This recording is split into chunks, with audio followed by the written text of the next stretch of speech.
चालू पावती कुठे आहे? अरे बोलून दे ना बाबा. तुम्ही जावा तुझी वगैरे पावती. पहिल्याची पावते पहिल्या पण केलेले पावते. अरे आताची पावती 25 कोणी येतं कसं?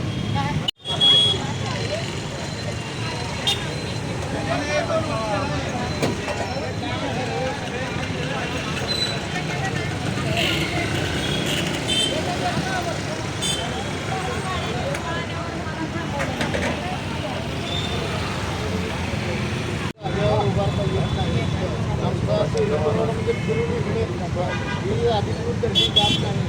तिथं जरी गेलो तर अधिकृत पण तुम्हाला आम्ही सहकार्याची भूमिका देऊन तुम्हाला आम्ही सांगतो.